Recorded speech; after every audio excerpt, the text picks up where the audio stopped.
اس سوال کی وضاحت بھی ہو چکی ہے کہ جب سیاست حسن انتظام کا نام ہے، حسن تدبیر کا نام ہے، ریاست کو درست جانب لے کر چلنے کا نام ہے، اور یا آپ کہہ لیجئے کہ حقوق العباد کی ادائیگی کا نام جب سیاست ہے، تو پھر اسلام کا اور دین کا نظریہ بڑا واضح ہو گیا کہ اسلام ہی تو وہ مذہب ہے کہ جس نے سب سے زیادہ حقوق العباد کی بات کی ہے۔ اسلام وہ مذہب ہے جس نے سب سے زیادہ ریاستی معاملات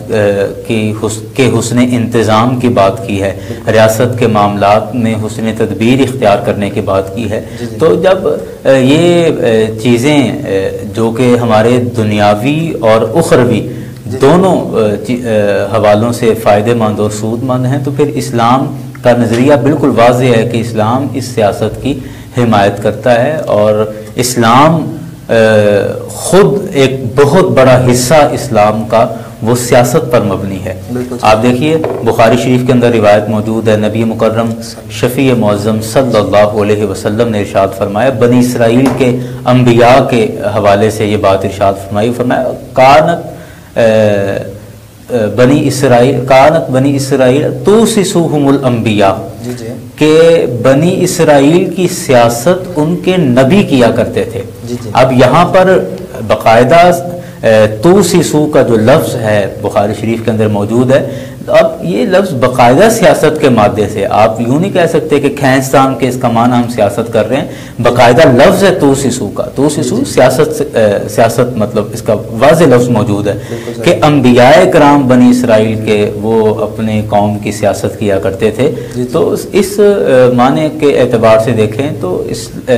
سیاست تو نبیوں کی سنت ہے، سیاست نبیوں کی سنت ہے۔ اور پھر آپ یہ بھی دیکھیے کہ سیاست کے ایک جز میں سے، سیاست کے ایک حصے میں سے ایک حصہ عدالت کا ہے، اور عدالتی نظام کے حوالے سے لوگوں کے درمیان انصاف کے ساتھ فیصلہ کرنا، لوگوں کے درمیان ثواب رائے سے فیصلہ کرنا، یہ بھی سیاست کا ایک حصہ ہے۔ اور نبی کریم صلی اللہ علیہ وسلم نے ارشاد فرمایا کہ کل قیامت والے دن، بڑی مشہور حدیث ہے، سرکار نے فرمایا کہ جب اللہ تعالیٰ کے عرش کے علاوہ کوئی سایہ نہیں ہوگا، اس وقت بھی 7 طرح کے لوگ ہوں گے کہ جو اس وقت عرش الہی کا سایہ جن کو نصیب ہوگا، اور ان 7 لوگوں میں مختلف سرکار نے گنوائے، والدین کا فرما بردار ہے، جہاد میں آگے بڑھنے والا ہے، اور اس میں سرکار نے ایک ارشاد فرمایا ان 7 لوگوں میں کہ ایک وہ آدمی بھی ہے جو لوگوں میں انصاف کے ساتھ فیصلے کرتا ہے۔ یعنی آج جو ہمارا کام ہمارے سیاستدان کر رہے ہیں، جو پنچایتیں لگتی ہیں ہمارے سیاستدانوں کے ڈیروں پر، جو باقاعدہ انصاف کی کچہریاں لگتی ہیں اور وہاں فیصلے ہوتے ہیں، تو یہ سرکار نے فرمایا کہ یہ کام جو ہے لوگوں کے درمیان انصاف کے ساتھ فیصلہ کرنا، یہ اتنا بڑا اجر دے گا کہ کل قیامت والے دن جب کوئی سایہ نہیں ہوگا تو اس وقت بھی انصاف کے ساتھ فیصلے کرنے والے کو اللہ کے عرش کا سایہ نصیب ہوگا۔ جی ماشاءاللہ۔ اچھا، سیاست علامہ صاحب 2 طرز پہ کی جا رہی ہے، ایک بادشاہی نظام اور دوسرا جمہوری نظام ہے۔ اسلام میں کون سا نظام مطلب بتایا گیا کہ کس نظام سے سیاست کی جائے؟ ہاں جی، یہ بڑی اچھی بات ہے کہ دیکھیں ہمارے اس معاشرے کے اندر 2 طرح کا، اس دنیا میں 2 طرح کا تقریباً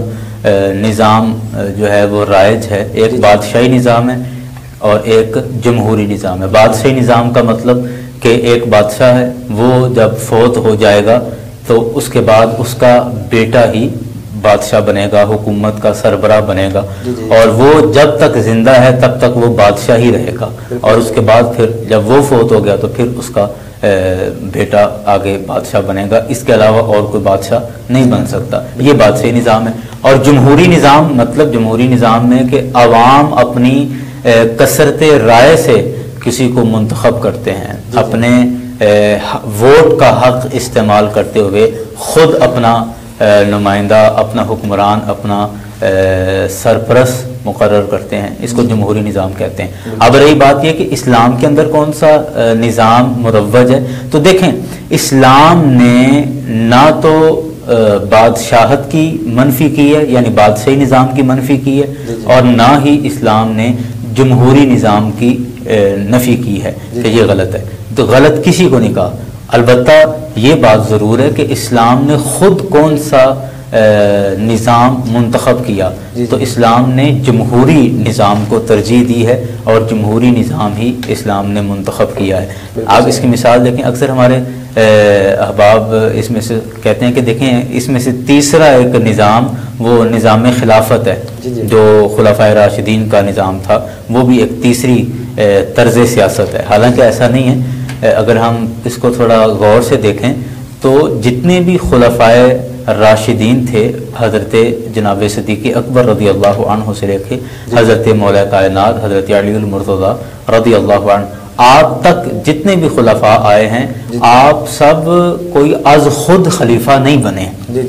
از خود کوئی بھی خلیفہ نہیں بنا، بلکہ آپ کا نام منتخب کیا جاتا تھا خلیفہ کا، اور اس پر پھر لوگ بیعت کرتے تھے۔ بیعت کا مطلب کہ میں آپ کو خلیفہ تسلیم کر رہا ہوں، گویا کہ وہ ایک ووٹ کی ہی صورت بنتی تھی، تو بیعت کیا جاتا تھا۔ تو کثرت رائے سے حضرت صدیق اکبر کو خلیفہ مقرر کیا گیا، اور حضرت صدیق اکبر رضی اللہ عنہ کے وصال کے بعد حالانکہ آپ کے بیٹے موجود تھے، اگر بادشاہی نظام اسلام کے اندر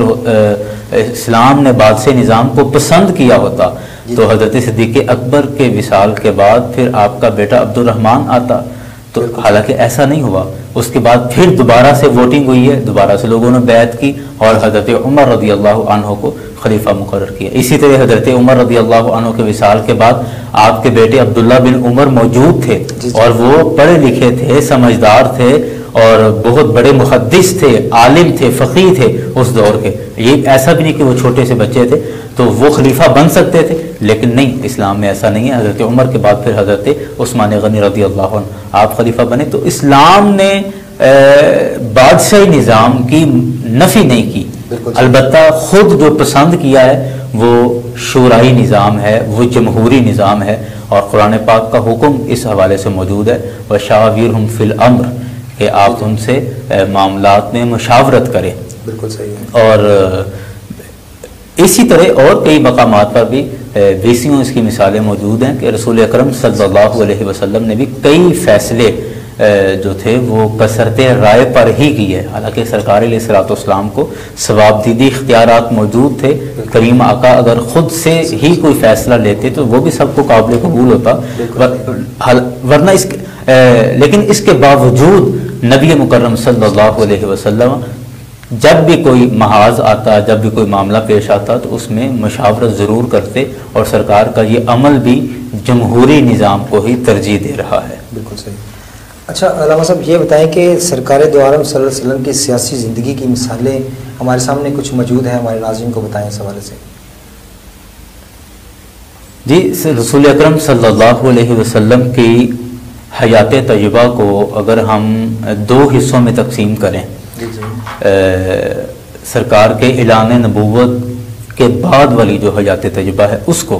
اگر آپ دو حصوں میں تقسیم کریں تو ایک حصہ وہ ہے جو نبی اکرم صلی اللہ علیہ وسلم نے اعلان نبوت کے بعد مکہ شریف میں گزارا، اور یہ تقریباً 13 سال کے قریب کا عرصہ تھا جو سرکار علیہ الصلوۃ والسلام نے مکہ شریف میں گزارا۔ اور اعلان نبوت کے بعد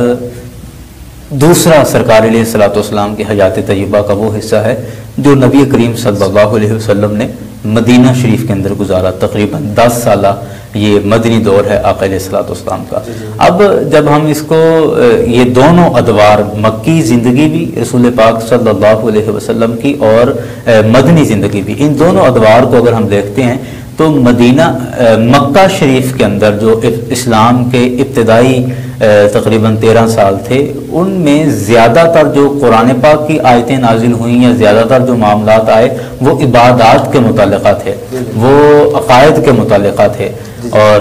اس کے بعد جو مدنی زندگی ہے رسول اکرم صلی اللہ علیہ وسلم کی، آپ اس میں دیکھیں تو سرکار علیہ الصلوۃ والسلام کی مدنی زندگی کے تقریباً سارے سال، یعنی 10 کے 10 سال ہی وہ